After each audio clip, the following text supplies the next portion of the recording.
வணக்கம். இன்னைக்கு நாம போன வாரம் நடந்த ஒரு முக்கியமான விஷயத்தை பத்தி கொஞ்சம் ஆழமா பார்க்க போறோம். அதாவது மே 7லிருந்து 10 வரைக்கும் இந்தியாவுக்கும் பாகிஸ்தானுக்கும் நடுவுல நடந்த ஒரு சின்ன ஆனா ரொம்ப தீவிரமான மோதல். அதை பத்தி தான். இதுக்காக Wikipedia, Al Jazeera, Tamil Hindustan times, அப்புறம் பிபிசி ஆர்எல் மன்றன்னு பல இடங்கள்ல இருந்து கிடைச்ச தகவல்களை வச்சு பேச போறோம். என்ன நடந்ததுங்கிறத விட எதனால இது இவ்ளோ வேகமா போச்சு, ரெண்டு பக்கமும் என்ன சொல்றாங்க, இதோட பின்விளைவுகள் என்னன்னு புரிஞ்சுக்க முயற்சி பண்ணலாம். சரி. சரி, முதல்ல என்ன ஆரம்பம்? ஏப்ரல் 22 பகல்காம்ல சுற்றுலா பயணிகள் மேல ஒரு தாக்குதல் நடந்துச்சு இல்லையா?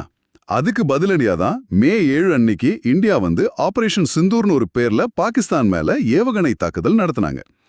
பகவல்பூர், முருட்கே மாதிரி இடங்கள்ல இருந்த ஜெய்ஷ் இ முகமது, லஷ்கர் இ தொய்பா குழுக்களோட இடங்களை குறி வச்சதா சொன்னாங்க. ரொம்ப கவனமா, அளவா, பதற்றத்தை தணிக்கிற நோக்கத்தோட தான் இதை செஞ்சோன்னு இந்தியா தரப்புல சொன்னாங்க. ஆரம்பத்திலே 26 பேர் இறந்துட்டதா ஒரு தகவல் வந்துச்சு. ஆமா. ஆனா பாகிஸ்தான் சும்மா இல்ல. அவங்க எதிர்வினை ரொம்ப ரொம்ப கடுமையா இருந்துச்சு.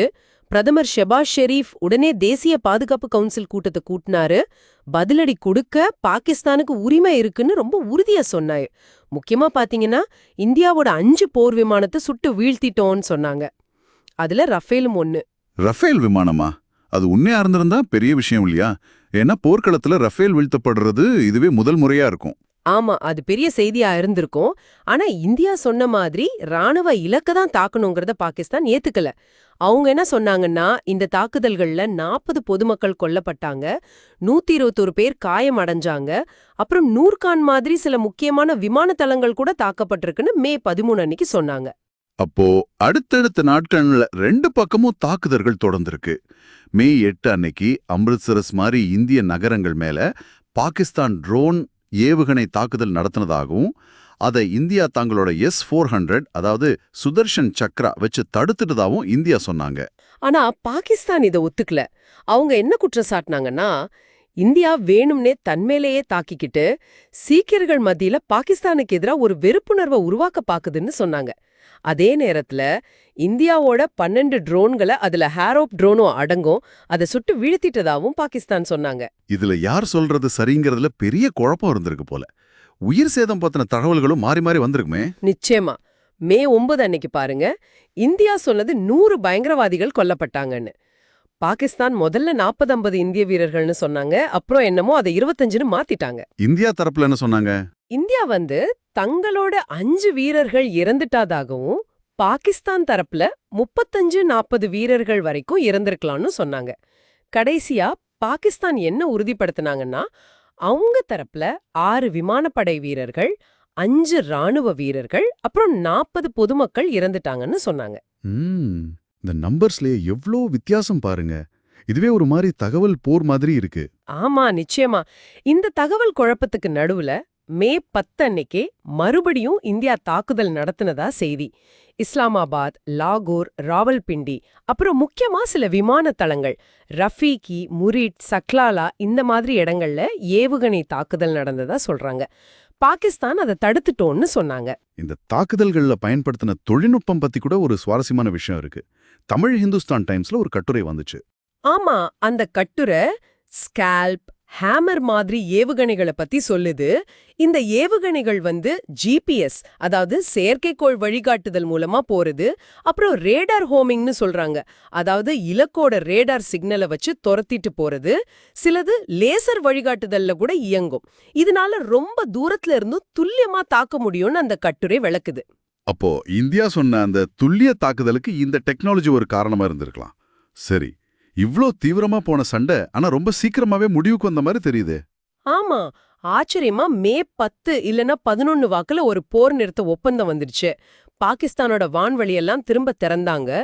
2 நாட்டு ராணுவத்துக்கும் இடையே இருக்கிற ஹாட்லைன்கள் கூட மறுபடியும் வேலை செய்ய ஆரம்பிச்சது. இதுக்கு என்ன காரணம்னு சொல்றாங்க? சில தகவல்கள் என்ன சொல்லுதுன்னா, பாகிஸ்தானோட அணு ஆயுத கட்டுப்பாட்டு மையம் இருக்கு இல்லையா, அதுக்கு ரொம்ப பக்கத்துல இருக்கிற நூர்கான் விமான தளமும் தாக்கப்பட்டதால அமெரிக்கா தலையிட்டு இந்த போர் நிறுத்தத்துக்கு உதவுச்சுன்னு சொல்றாங்க. ஆனா இது எந்த அளவுக்கு உண்மைன்னு உறுதியா தெரியல. இதுல இன்னொரு முக்கியமான விஷயம், பஹவல்பூர் தாக்குதல்ல ஜெய்ஷ்-இ-முகமது தலைவர் அப்துல் ரவுஃப் அசார் கொல்லப்பட்டதா ஒரு செய்தி வந்துச்சு. ஆமா, அதுவும் ஒரு முக்கியமான பாயிண்ட். ஏன்னா அந்த நபர் டேனியல் பேர்ல் கடத்தல் கொலை வழக்குல தொடர்புடையவர். அதனால இதுக்கு கொஞ்சம் சர்வதேச கவனமும் கிடைச்சது. இந்த மோதலோட மற்ற பாதிப்புகள் எப்படி இருந்துச்சு? அது நிறையவே இருந்துச்சு. வான்வெளி மூடினதுனால விமானங்கள் ரத்து, ஸ்கூல்ஸ் எல்லாம் மூடினாங்க, கிரிக்கெட் ரசிகர்களுக்கு வருத்தம், IPL, PSL மேட்ச் எல்லாம் தள்ளி வச்சாங்க. பங்கு சந்தைகள்லயும் தாக்கம் இருந்திருக்கும் இல்லையா? நிச்சயமா பங்குச்சந்தைகள்ல இறக்கம் இருந்துச்சு. அது போக 2 பக்கமும் தப்பான செய்திகள் பரவுறது, சில பங்களாதேஷ் செய்தி சேனல்களோட யூடியூப் கணக்குகளை இந்தியா முடக்குனதுன்னு ஒரு தகவல் போரும் தீவிரமா நடந்துச்சு. சுத்தி இருக்கிற மத்த நாடுகள் இதை எப்படி பார்த்தாங்க? அவங்களோட நிலைப்பாடு? பெரும்பாலும் அண்டை நாடுகள், அதாவது நேபாளம், இலங்கை, பூட்டான், இவங்கெல்லாம் பொருளாதாரம் பாதிக்கப்படுமேன்னு பதற்றத்தை குறைக்க தான் விரும்பினாங்க. சீனாவுக்கு கொஞ்சம் சிக்கலான நிலைமை. ஏன்னா பாகிஸ்தானோட நெருக்கம் ஒரு பக்கம், ஆனா இந்தியாவோட வர்த்தகம், அவங்களோட CPEC முதலீடு இதெல்லாம் இன்னொரு பக்கம். சரிதான். ஈரான் நடுவுல பேசி தீர்க்கலான்னு சொன்னாங்க. ஆப்கானிஸ்தான் அவங்க பஹல்காம் தாக்குதலை கண்டிச்சாங்க. அதே சமயம் அவங்களுக்கு பாகிஸ்தானோட எல்லை பிரச்சனை இருக்கிறதால ஒருவேளை இந்தியாவுக்கு சாதகமா இருந்திருக்கலாம்னு சில பேர் நினைக்கிறாங்க. ஆஹா, மொத்தத்துல பார்த்தா ஒரு தாக்குதலுக்கு பதிலடியா ஆரம்பிச்ச ஒரு விஷயம் ஏவுகணை, ட்ரோனுன்னு டெக்னாலஜி மோதலா மாறி 2 பக்கமும் இழப்புகள், ஏகப்பட்ட முரண்பாடான தகவல்கள்னு போய் ஆனா ரொம்ப வேகமாவே ஒரு போர் நிறுத்தத்துல முடிஞ்சிருக்கு. ஆனா இதோட தாக்கம் மட்டும் அந்த பகுதி அளவுலயும் சரி, சர்வதேச அளவுலயும் சரி சாதாரணமா இல்ல. நிச்சயமா இதுல நீங்க கவனிக்க வேண்டிய இல்ல யோசிக்க வேண்டிய ஒரு முக்கியமான விஷயம் இருக்கு. இந்த மோதல் ரொம்ப குறுகிய காலம்தான். ஆனா சில மேற்கத்திய ஆய்வாளர்கள் என்ன சொல்றாங்கன்னா, இந்தியா இந்த முறை கையாண்ட தாக்குதல் முறைகள், அதாவது பாகிஸ்தானுக்குள்ள அவ்வளவு தூரம் போய் தாக்குனது, இது பிராந்திய யதார்த்தத்தையே மாத்தி அமைச்சிருக்கலான்னு கருதுறாங்க. அப்படி நடந்திருந்தா அணு ஆயுதம் வச்சிருக்கிற இந்த 2 நாடுகளுக்கு இடையான எதிர்கால உறவு எப்படி இருக்கும்?